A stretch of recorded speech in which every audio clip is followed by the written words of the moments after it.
One summer morning, a little tailor was sitting on his board near the window and working cheerfully with all his might, when an old woman came down the street crying, "Good jelly to sell!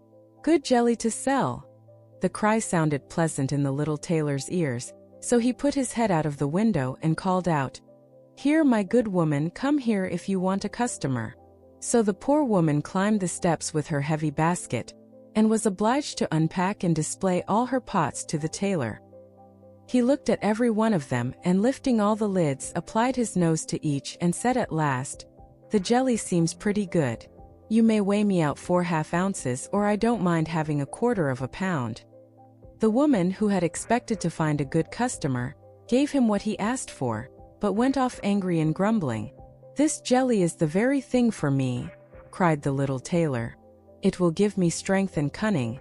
And he took down the bread from the cupboard, cut a whole round of the loaf and spread the jelly on it, laid it near him, and went on stitching more gallantly than ever. All the while the scent of the sweet jelly was spreading throughout the room, where there were quantities of flies, who were attracted by it and flew to partake.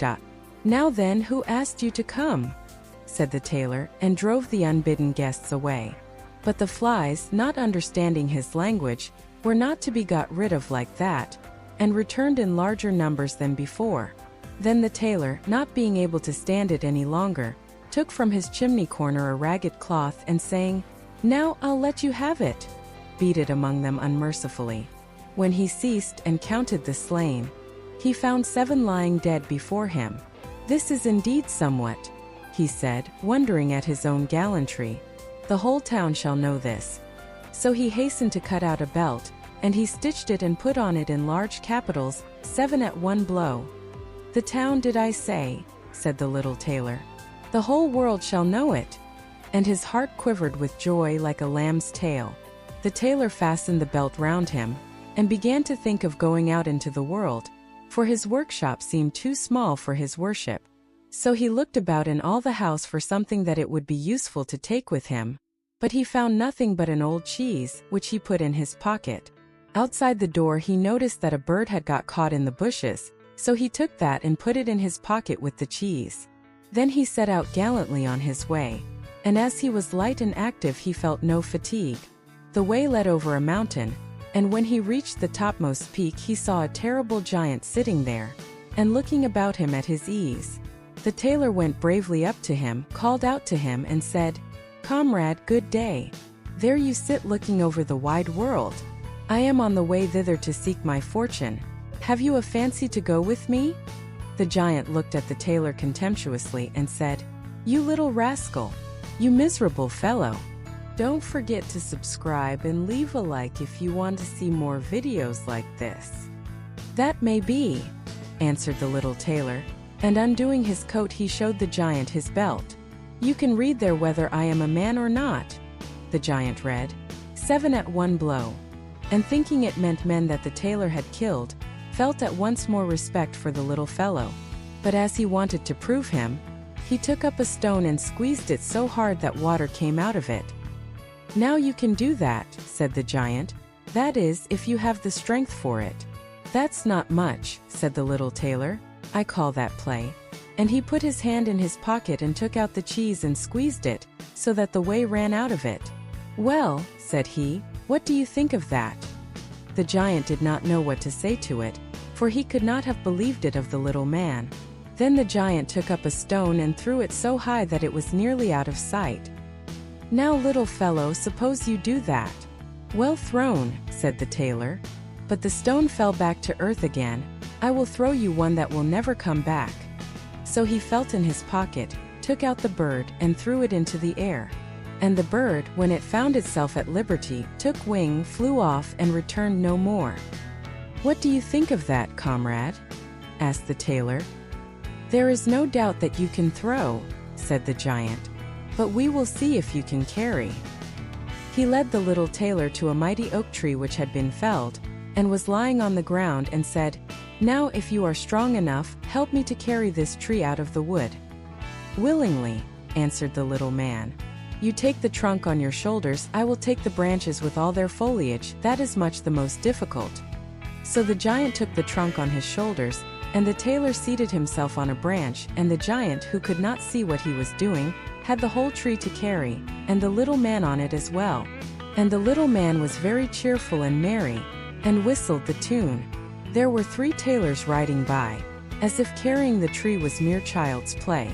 The giant, when he had struggled on under his heavy load a part of the way, was tired out and cried, "Look here, I must let go the tree." The tailor jumped off quickly, and taking hold of the tree with both arms, as if he were carrying it, said to the giant, "You see, you can't carry the tree though you are such a big fellow." They went on together a little farther, and presently they came to a cherry tree, and the giant took hold of the topmost branches, where the ripest fruit hung, and pulling them downwards, gave them to the tailor to hold, bidding him eat. But the little tailor was much too weak to hold the tree, and as the giant let go, the tree sprang back, and the tailor was caught up into the air. And when he dropped down again without any damage, the giant said to him, "How is this? Haven't you strength enough to hold such a weak sprig as that?" "It is not strength that is lacking," answered the little tailor. "How should it to one who has slain 7 at one blow? I just jumped over the tree because the hunters are shooting down there in the bushes. You jump it too if you can." The giant made the attempt, and not being able to vault the tree, he remained hanging in the branches, so that once more the little tailor got the better of him. Then said the giant, "As you are such a gallant fellow, suppose you come with me to our den and stay the night." The tailor was quite willing, and he followed him. When they reached the den, there sat some other giants by the fire, and each had a roasted sheep in his hand, and was eating it. The little tailor looked round and thought, "There is more elbow room here than in my workshop." And the giant showed him a bed, and told him he had better lie down upon it and go to sleep. The bed was, however, too big for the tailor, so he did not stay in it, but crept into a corner to sleep. As soon as it was midnight, the giant got up, took a great staff of iron and beat the bed through with one stroke, and supposed he had made an end of that grasshopper of a tailor. Very early in the morning the giants went into the wood and forgot all about the little tailor, and when they saw him coming after them alive and merry, they were terribly frightened, and thinking he was going to kill them, they ran away in all haste. So the little tailor marched on, always following his nose. And after he had gone a great way, he entered the courtyard belonging to a king's palace, and there he felt so overpowered with fatigue that he lay down and fell asleep.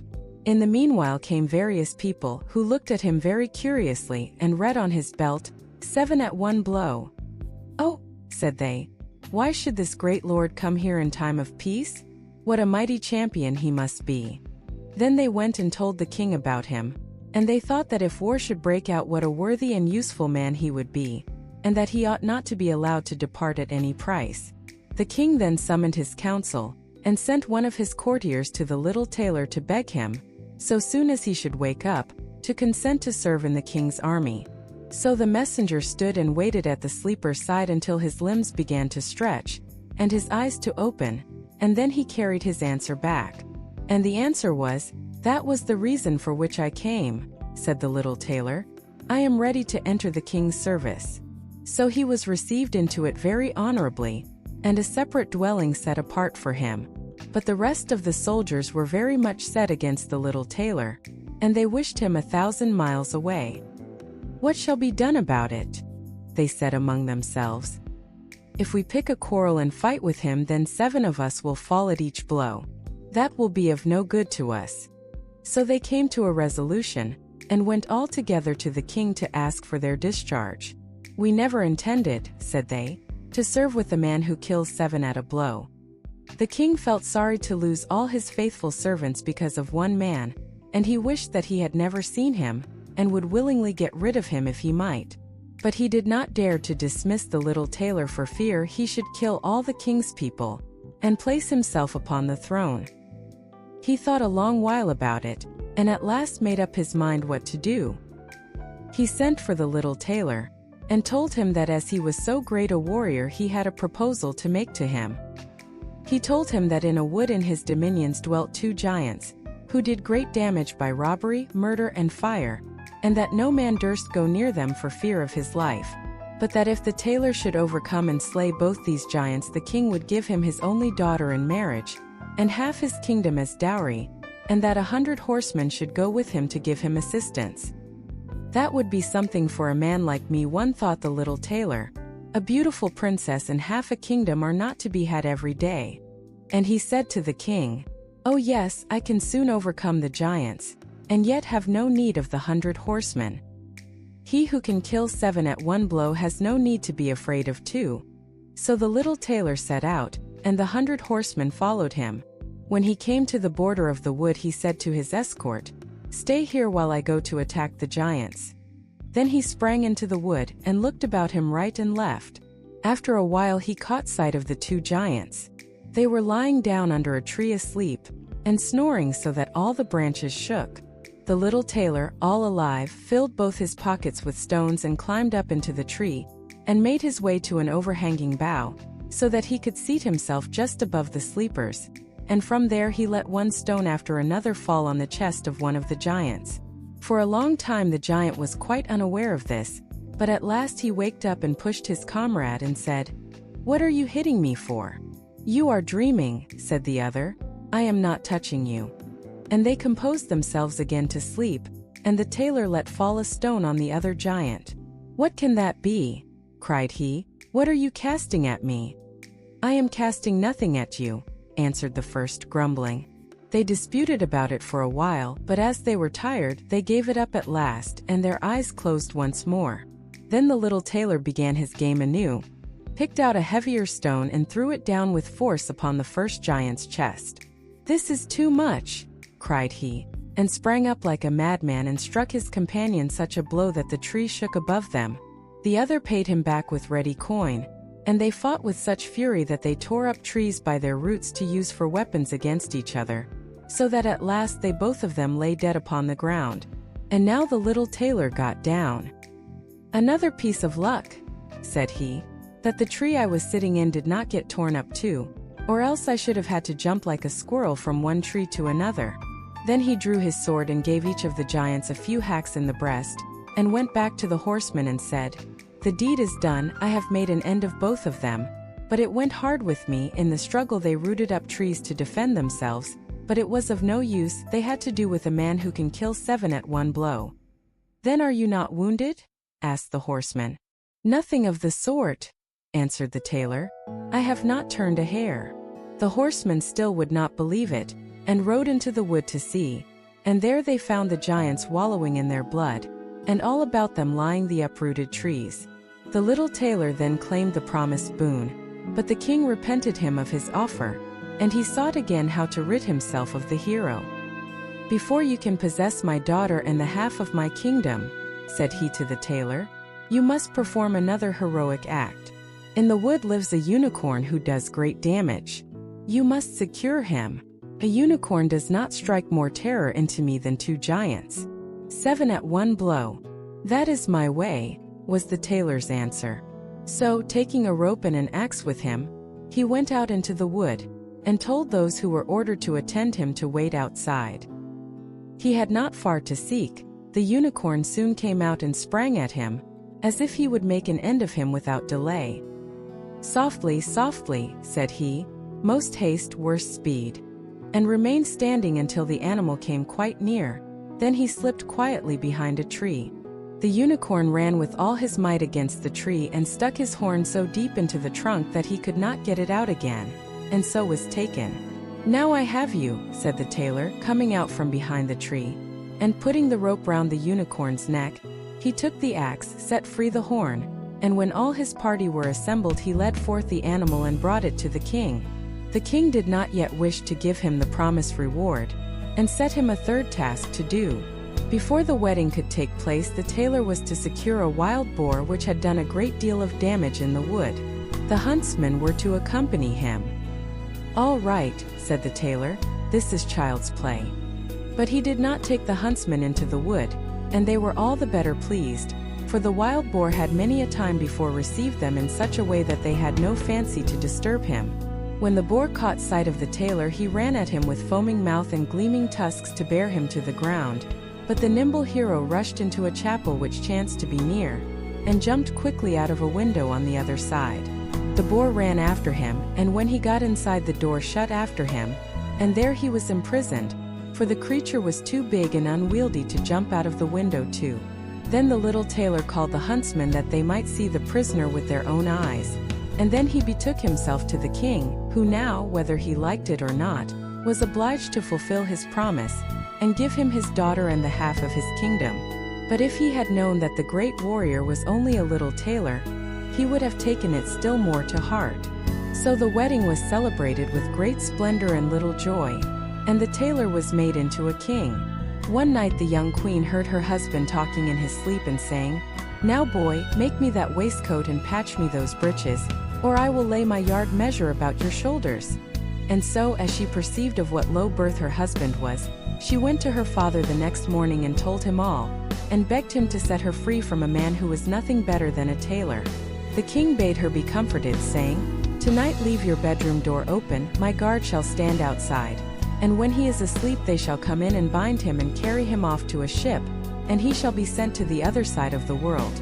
So the wife felt consoled, but the king's water-bearer, who had been listening all the while, went to the little tailor and disclosed to him the whole plan.